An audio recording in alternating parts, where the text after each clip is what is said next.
Hello guys and welcome back to MS Tech Tutorials, and in today's video I'm going to be going over how to fix the PS4 error code NP-36006-5, and let's get started. So the first thing you guys actually want to do is turn your PS4 off, because we're going to be putting the PS4 into safe mode.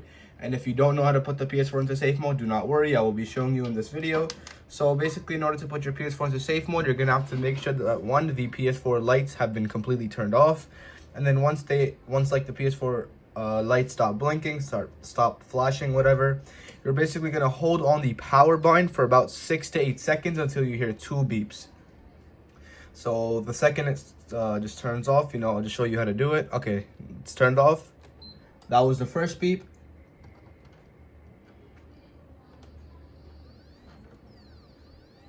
And that was the second beep.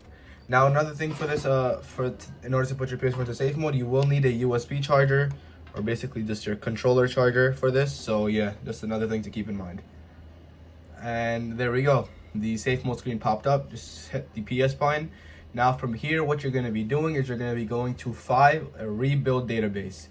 Now simply what you're going to do is click OK. It should only take a couple of minutes to rebuild. But if the last time you did this was a really long time ago and you've never done it, and you have corrupt files, it might take a little bit longer. It might take an hour maybe.